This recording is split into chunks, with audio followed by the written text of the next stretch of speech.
Mi esposo me engañó con mi hermana, pero no sabían que les quitaría todo. Me llamo Valeria Ortega, y hasta hace poco mi vida era el retrato de la estabilidad. Llevaba más de una década casada con el hombre que creí era mi compañero de vida, y había construido, a base de esfuerzo y sacrificio, un hogar que creía sólido. Crecí en una familia donde la lealtad era un valor sagrado, y siempre pensé que el amor, ya fuera de pareja o de sangre, era suficiente para resistir cualquier embate. Lo mío nunca fue el drama. Prefería la calma y la certeza de tener todo bajo control. Pero esa calma terminó el día que descubrí que la traición no solo había llegado desde mi propio lecho, sino desde mi propia sangre. Siempre pensé que los lazos de sangre eran irrompibles y que el amor familiar era un pilar tan fuerte que podría sostener cualquier peso. Creía en la redención, en la capacidad de las personas para cambiar y en que al final el perdón era el camino. Pero estaba equivocada. La traición que viví no fue un error impulsivo, no fue un arrebato de celos o de ira. Fue algo mucho más frío y calculado, un plan maestro que se ejecutó con la precisión de un cirujano. Descubrí que hay heridas tan profundas y traiciones tan deliberadas que no se responden con lágrimas ni con confrontación, sino con una estrategia fría y metódica. Tengo 36 años y siempre he vivido mi vida bajo la etiqueta de la buena. Mi existencia se basaba en el sacrificio silencioso. Dejé de lado mis propios sueños y aspiraciones para poner las necesidades de los demás por encima de las mías. Era la hija que se encargaba de las responsabilidades del hogar, la hermana que siempre estaba disponible, la esposa que mantenía la armonía a toda costa. Estudié con becas, trabajé desde los 18 años y pagué mis propios estudios de posgrado en finanzas mientras ayudaba a mis padres con los gastos médicos. Nunca me quejé, nunca pedí nada a cambio, y siempre creí que la recompensa por mi bondad sería el amor y el respeto de los demás. Mi madre, con una mezcla de orgullo y lástima, solía decirme: «Tú tienes el alma fuerte, mi niña, por eso aguantas tanto». Y aunque sus palabras buscaban consolarme, yo las interpretaba como una justificación para mi sufrimiento. Sin embargo, en algún punto de mi vida esa mentalidad cambió. Aprendí que incluso el acero más fuerte, cuando se calienta lo suficiente, no se rompe. Se convierte en filo. Y ese filo es el que más tarde usaría para defenderme de aquellos que me habían lastimado. A lo largo de los años, esa bondad que me definía se endureció. Dejé de ser una mujer que permitía que otras la pisotearan y me convertí en una estratega. Utilicé mi experiencia en finanzas para planear mi salida y mi venganza. Aprendí que el silencio, la paciencia y la precisión eran mis mejores armas. Ya no me conformaba con ser una persona buena, quería ser una mujer fuerte. Y aunque el camino fue largo y difícil, finalmente encontré la fuerza para liberarme de las cadenas que me ataban a los demás. El filo que mi madre me vio en el alma se convirtió en mi espada y mi escudo. Julián entró a mi vida cuando tenía 22 años, en una biblioteca universitaria que olía a libros viejos y café. Tenía esa combinación extraña de seguridad y ternura, que me atrajo al instante.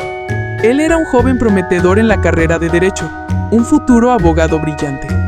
Por mi parte, yo me especializaba en finanzas corporativas, un mundo que me apasionaba pero que en ese momento me parecía lejano. Él me ayudó con un trabajo de derecho fiscal que no entendía, y en poco tiempo nuestros destinos se entrelazaron. En cuestión de 3 semanas nuestras vidas se habían fusionado por completo. Pasábamos horas caminando de la mano por el campus, compartiendo sueños y planes que en ese momento parecían ingenuos. Me hablaba de sus ambiciones de convertirse en un abogado defensor, y yo le contaba de mi sueño de trabajar en Wall Street. Éramos 2 jóvenes con una visión clara del futuro y en ese camino nos habíamos enamorado perdidamente. Él era mi ancla, el hombre en el que confiaba ciegamente, y yo, su compañera incondicional. Julián no solo me ayudó con mis estudios, sino que también me enseñó a creer en mí misma.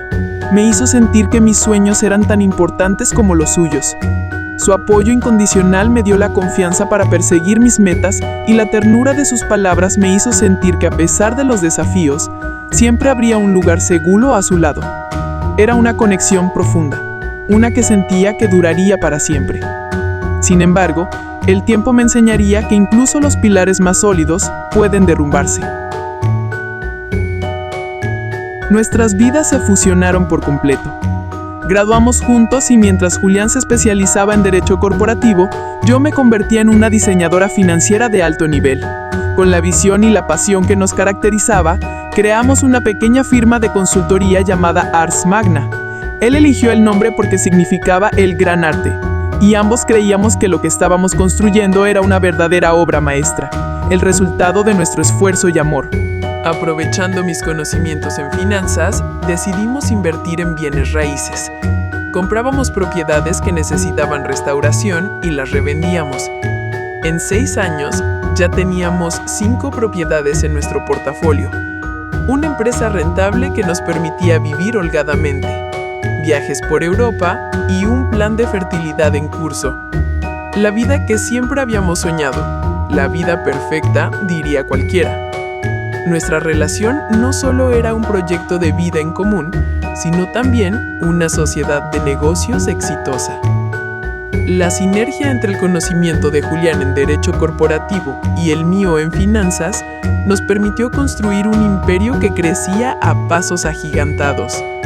Éramos el equipo perfecto, una pareja que se complementaba y se apoyaba en todo. Sin embargo, detrás de la fachada de la vida perfecta se escondía una verdad que estaba a punto de derrumbarlo todo. Yo también creí en esa vida perfecta, hasta que mi hermana, Elena, volvió a aparecer. Ella y yo éramos polos opuestos. Yo era la ahorradora y la trabajadora incansable. Ella era el alma de la fiesta, una persona que gastaba sin pensar y esperaba que las cosas le cayeran del cielo. Había vivido fuera del país durante años, sin rumbo ni estabilidad. A pesar de eso, cuando me llamó para decirme que quería sentar cabeza, mi instinto de buena hermana me impulsó a ayudarla.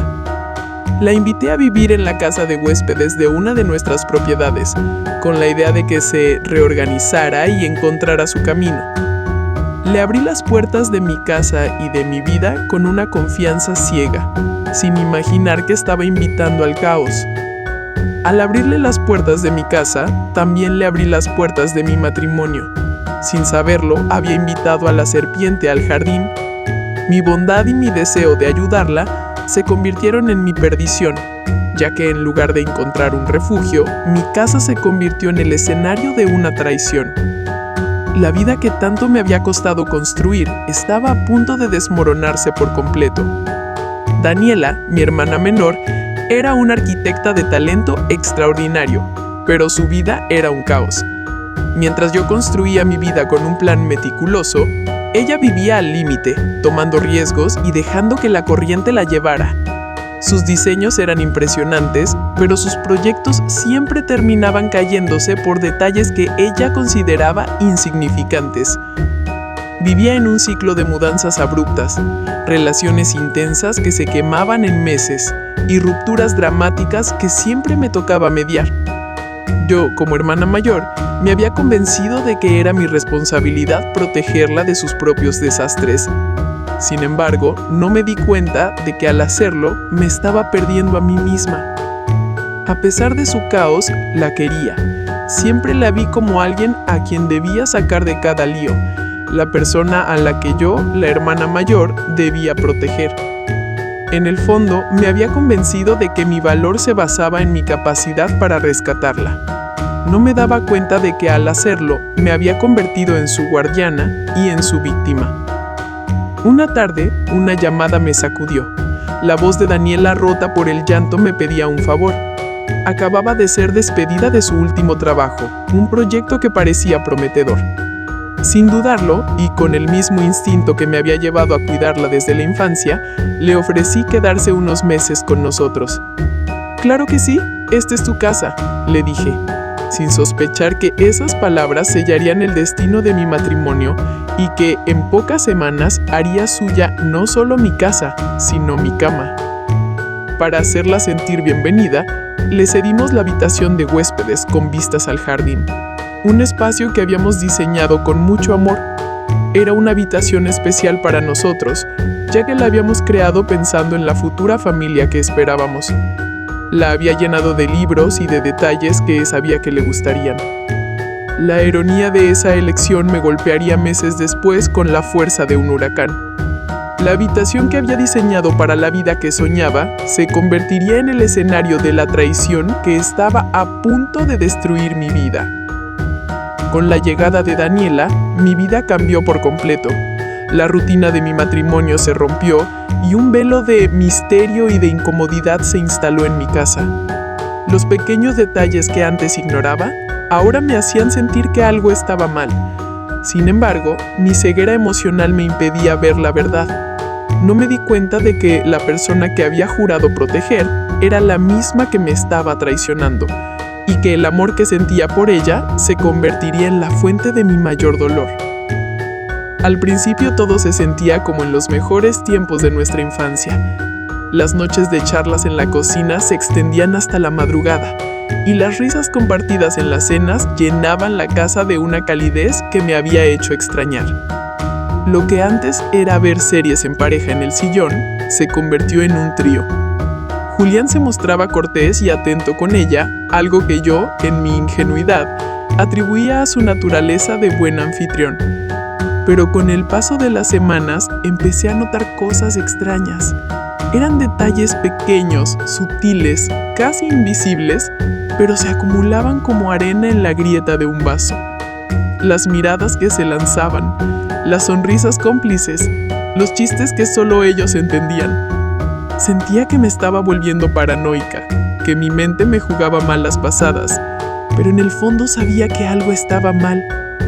La tensión en el aire se hizo palpable y la armonía de mi matrimonio se rompió por completo. Lo que antes era un refugio seguro, se convirtió en un campo de batalla silencioso, donde cada palabra, cada gesto, cada mirada era un golpe. No me di cuenta de que al abrirle las puertas de mi casa a mi hermana, también le había abierto las puertas a la traición. Y esa traición se convertiría en la fuente de mi mayor dolor. Había algo en la risa de Daniela que comenzó a sonar artificial. No era la risa genuina que compartíamos de niñas, sino un sonido calculado, un eco diseñado para capturar la atención de Julián.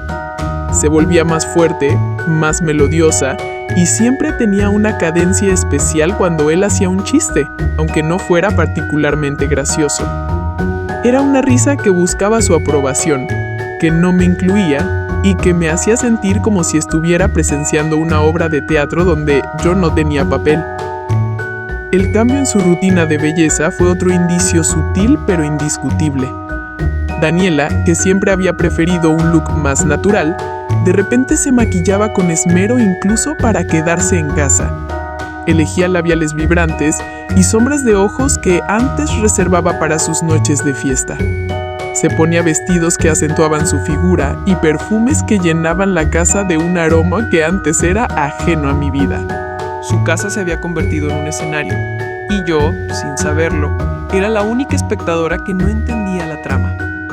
Pero lo que más me atormentaba eran los silencios.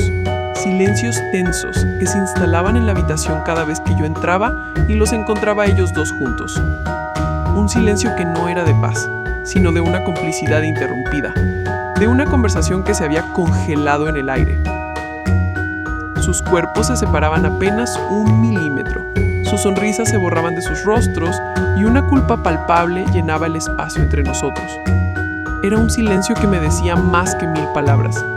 Un silencio que me hacía saber que mi casa se había convertido en un lugar de secretos y de traición, un lugar donde ya no pertenecía.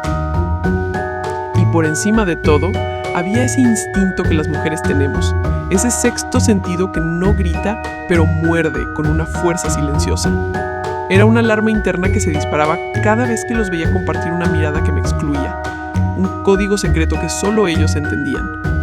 Sentí un frío en el pecho cada vez que sus ojos se encontraban, un presentimiento oscuro que me susurraba que algo estaba mal, aunque no tuviera pruebas tangibles para demostrarlo. Era una sensación que me corroía desde adentro, una desconfianza que se instaló en el centro de mi pecho y no me abandonaba. A pesar de la tormenta interna que sentía, no los confronté. No soy una persona de escenas dramáticas ni de preguntas impulsivas. Mi naturaleza, forjada en el mundo de las finanzas, es la de una estratega. Sabía que un enfrentamiento directo solo serviría para alertarlos y para darle la oportunidad de mentir y de cubrir sus huellas. En lugar de eso, decidí ser más astuta.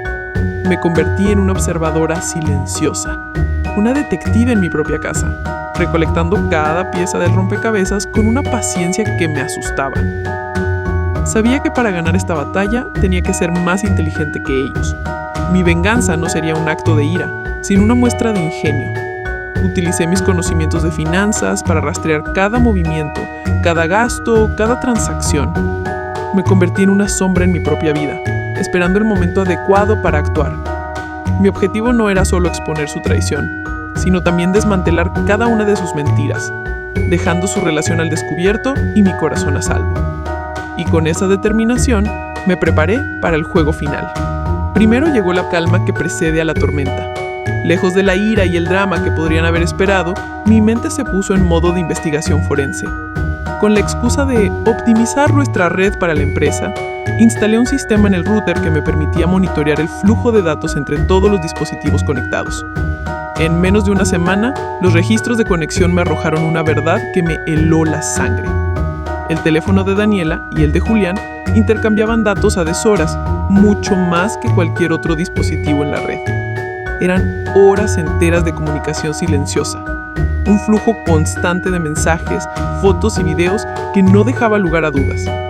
Y por encima de todo, había ese instinto que las mujeres tenemos, ese sexto sentido que no grita, pero muerde con una fuerza silenciosa. Era una alarma interna que se disparaba cada vez que los veía compartir una mirada que me excluía, un código secreto que solo ellos entendían.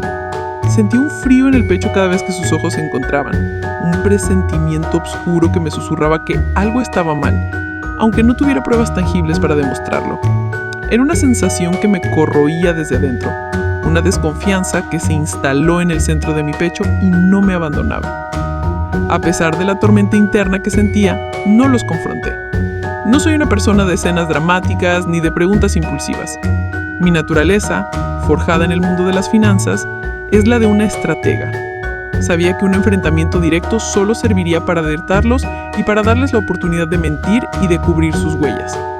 En lugar de eso, decidí ser más astuta.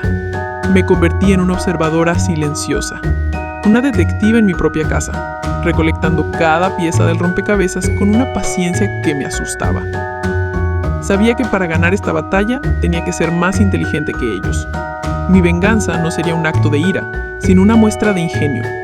Utilicé mis conocimientos de finanzas para rastrear cada movimiento, cada gasto, cada transacción. Me convertí en una sombra en mi propia vida, esperando el momento adecuado para actuar. Mi objetivo no era solo exponer su traición, sino también desmantelar cada una de sus mentiras, dejando su relación al descubierto y mi corazón a salvo. Y con esa determinación me preparé para el juego final. El verdadero golpe llegó cuando, revisando los registros de nuestra cuenta bancaria, descubrí que Julián le había transferido una cantidad considerable de dinero a la cuenta de Daniela bajo la excusa de ayudarla con la renta. Era una mentira que se desmoronaba por completo, ya que ella vivía gratis en mi casa. El dinero, sin saberlo, era el pago por la traición, y esa traición se convertiría en la prueba que necesitaba para destrozar sus vidas y recuperar la mía. Luego, con la misma frialdad, revisé los accesos del auto de Julián. Una app conectada al GPS que me daba su ubicación en tiempo real me mostró un patrón inquietante. Cada martes y jueves, su auto se detenía en el mismo lugar, un hotel de paso de carretera, de esos discretos, a las afueras de la ciudad. Y lo más perturbador, entre plena luz del día, entre las 2 y las 4 de la tarde, el tiempo en el que yo estaba en reuniones de trabajo y no podía verlos. Pero necesitaba más que pruebas tecnológicas. Necesitaba ver. Con un pulso firme, coloqué cámaras ocultas. Una en la sala, disimulada detrás de un adorno que a nadie le interesaría.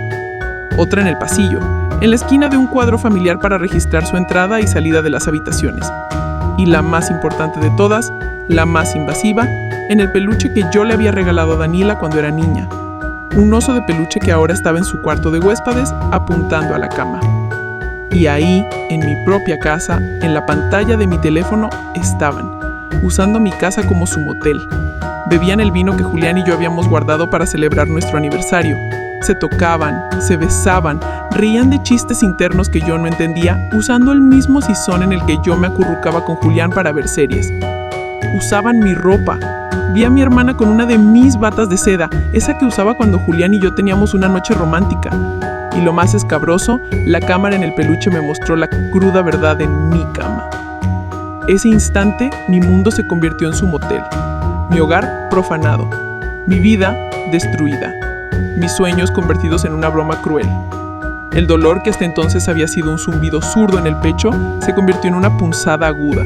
Y el amor que sentía por mi hermana y mi esposo se transformó en un odio tan frío y calculado que supe que solo la venganza podría calmarlo. Podría haber gritado, podría haber confrontado en mi casa frente a frente, con las pruebas en la mano y la furia en la voz. Podría haber haber armado un escándalo que se escuchara en todo el vecindario, pero eso sería demasiado fácil para ellos. Eso les daría la oportunidad de defenderse, de mentir, de manipular. Yo no quería un escándalo, yo quería que se les cayera todo, piedra por piedra. Quería que la vida que habían construido sobre mis espaldas se desmoronara sin que pudieran hacer nada para detenerlo. No sería una catástrofe ruidosa, sería una demolición silenciosa y perfectamente calculada. Legalmente, todo estaba a nombre de Julián.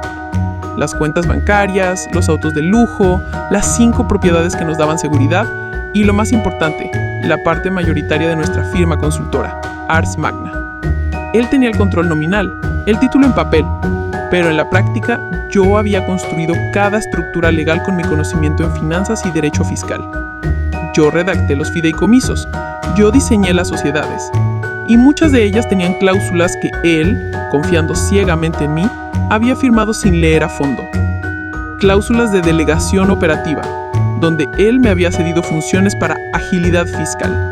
El resultado era simple, brillante y brutalmente efectivo. Yo podía vender, transferir y liquidar todo sin pedirle permiso.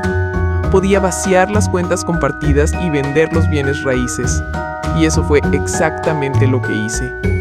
Usé mi acceso para congelar todas las cuentas de Ars Magna, redirigir los pagos de los clientes a una cuenta temporal que creé y notificar a los principales socios que, por motivos de reestructuración interna, la empresa tendría un cambio de gestión. Las 5 propiedades que teníamos, que en su momento nos dieron orgullo, las vendí con la misma agilidad a inversionistas que conocía. Transferí los títulos de propiedad a una sociedad anónima que había creado años atrás y liquidé las ganancias en una cuenta privada. De un día para otro, todo lo que tenían se fue, dejándolos sin nada y sin ninguna forma de probar que yo tenía la culpa. Durante un mes, la ira no fue mi brújula, lo fue la estrategia. Ejecuté el plan paso a paso con la misma frialdad con la que solía cerrar los balances fiscales de mis clientes. No había espacio para las emociones, solo para los hechos. Mientras ellos vivían en una burbuja de engaño y opulencia, yo desmantelaba, en silencio, su pequeño paraíso. La primera semana me concentré en los activos más grandes. Vendí 2 propiedades usando mi firma autorizada, moviendo el dinero a una cuenta offshore de la que nadie, excepto yo, tenía conocimiento. Elegí a compradores de confianza, a quienes les expliqué que se trataba de una reestructuración de activos de la empresa. Nadie hizo preguntas. Después, transferí los autos más caros a una sociedad anónima que había creado años atrás. Él no podía reclamarlos legalmente, no sin desencadenar una batalla legal que lo dejaría expuesto. Dejé solo su viejo auto de los años universitarios, un modelo que detestaba, para recordarle de dónde venía. En la segunda semana me dediqué a las finanzas líquidas. Con la misma calma que un cirujano corta un nervio, cerré las tarjetas compartidas y vacié las cuentas bancarias, transfiriendo los fondos a una cuenta privada. Dejé lo mínimo indispensable en una cuenta de ahorros, un monto simbólico, lo justo para que no notaran la falta de dinero de inmediato, y para que cuando lo hicieran, ya fuera demasiado tarde para actuar. Al mismo tiempo, modifiqué los correos fiscales y bancarios que compartíamos. Cada intento de mover dinero, cada compra o cada transacción que hicieran dispararía una alerta en mi correo. Era mi forma de monitorear sus últimos movimientos, de seguir su rastro y de saber dónde estaban. Y mientras ellos se embarcaban en viajes por trabajo a playas y viñedos de la costa de Baja California, yo arquivaba cada foto, cada ticket, cada historia de Instagram falsa en la que se jactaban de sus reuniones estratégicas. Vi fotos de Daniela con copas de vino tinto en una terraza con vista al mar, sonriendo y publicando "por un futuro brillante, mi amor". Y vi a Julián publicar fotos de lo que él llamaba reuniones de trabajo, que en realidad eran cenas románticas en restaurantes de lujo. Mientras yo trabajaba para desmantelar lo que creía que era nuestro futuro, ellos estaban construyendo el suyo. La tercera semana, en un intento por cerrar las finanzas por completo, encontré algo que me hizo ver la traición de otra manera. Encontré gastos con tarjetas de crédito mías que no había usado.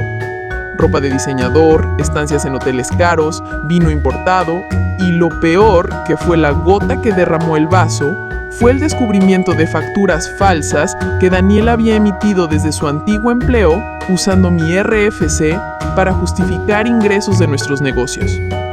Ahí supe que no solo era traición, era un crimen, y el juego que hasta entonces había sido personal, ahora se convertiría en una cuestión de justicia legal. Todo culminó en la cena familiar de mi madre. Era su cumpleaños 65, un evento que reunía a la familia entera. La casa de mi infancia estaba llena de risas, de olores a comida casera y de esa calidez que, hasta hacía poco, era mi refugio. Todos estaban ahí, primos, tíos y hasta mi abuela, que a sus 90 años casi no salía de casa.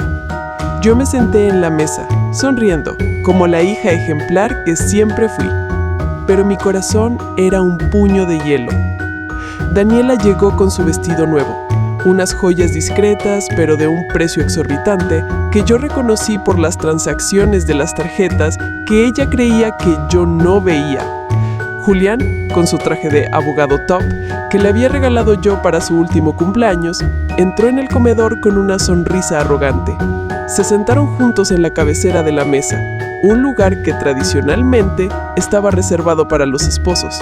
Rieron, se tocaron las manos debajo de la mesa y actuaron como una pareja perfecta.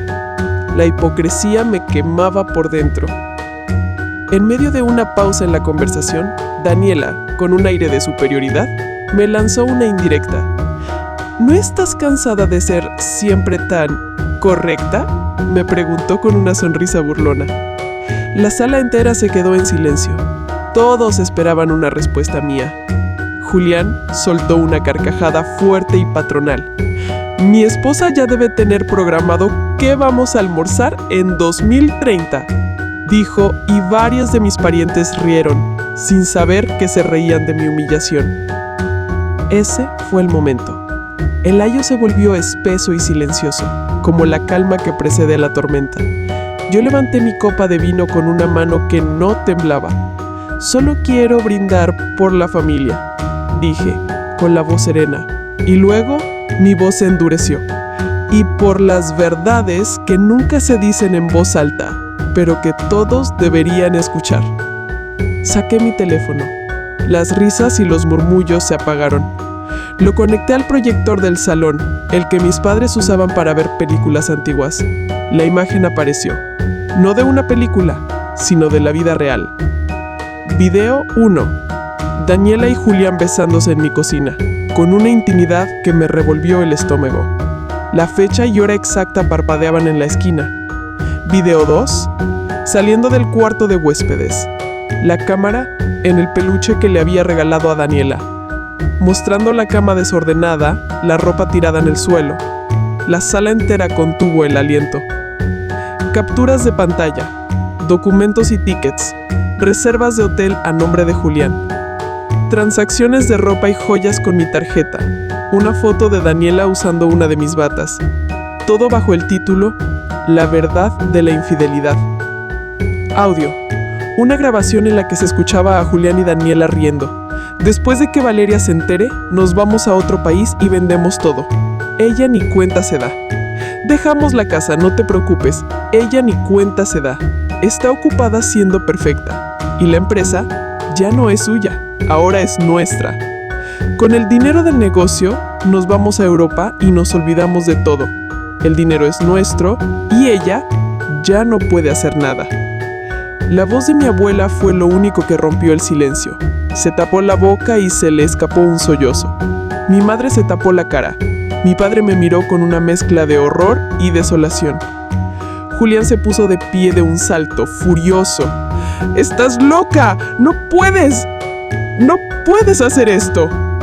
Yo lo detuve con un gesto de la mano mientras sostenía una carpeta. Ya lo hice, Julián. La propiedad que creías tuya fue vendida hace 3 días. El coche ahora está a nombre de una sociedad mía y no puedes reclamarlo legalmente. La empresa fue dividida y tu participación quedó en 0. Tus tarjetas están congeladas y el correo que te dejé en tu bufete con pruebas de fraude, mala praxis y violación ética ya fue enviado a tu colegio de abogados. Julián intentó acercarse a mí con los ojos llenos de rabia. Lo detuve con una frase: no vas a tocarme, nunca más. Y luego miré a Daniela, que estaba pálida. ¿Y tú ya no tienes trabajo?, le dije. Tu empresa recibió las facturas falsas, las fotos, las pruebas, y tu esposo ya vio el video. Daniela gritó, con una histeria que resonó en la sala. ¡Eres una maldita psicópata! Yo la miré a los ojos y le respondí con la misma calma que usé cuando desmantelé su vida. No, Daniela, solo fui paciente. 2 semanas después de aquella cena, la vida de Julián y Daniela se derrumbó con la misma frialdad y meticulosidad con la que yo había desmantelado la nuestra. Los rumores se esparcieron más rápido que la pólvora. Mi carta al colegio de abogados, lejos de ser un simple documento, se convirtió en la sentencia de muerte de su carrera. La evidencia de fraude, la mala praxis en contratos que yo misma había revisado y la falta de ética lo pusieron en una situación irreversible. Julián fue despedido de la prestigiosa firma de abogados donde trabajaba. Su nombre fue vetado del circuito legal, se convirtió en un paria. Lo vi en la televisión intentando dar una declaración con la cara pálida y el traje arrugado, y supe que su castigo no era solo la pérdida de su trabajo, sino la pérdida de su identidad. La vida de Daniela no fue menos brutal. Su empresa, al recibir las pruebas de las facturas falsas, no solo la despidió por conducta fraudulenta, sino que inició un proceso legal en su contra, demandándola por daños y perjuicios. Además, tuvo que enfrentar una investigación de Hacienda que, con las pruebas que yo aporté, la puso en un lugar muy comprometido. Las redes sociales que ella tanto usaba para mostrar su vida de ensueño se convirtieron en el escenario de su humillación pública, llena de comentarios y burles sobre su situación. Pero el golpe más duro no vino del trabajo ni de las redes, vino de su casa. Su esposo, un hombre callado y discreto, inició el divorcio y, con las pruebas de su infidelidad que yo me aseguré de que viera, pidió la custodia total de su hijo. Vi en su rostro, en la sala de audiencias, una desesperación que no me causó lástima, solo me reafirmó en la justicia de mis actos. Yo, por mi parte, no me regocijé en la ruina de ellos. Ya no había espacio para la ira, solo quedaba el frío cálculo. En una semana cerré la empresa, vendí mi participación y liquidé todo.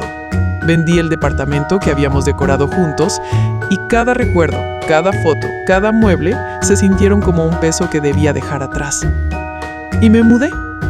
Me mudé a Portugal, a un pueblo costero.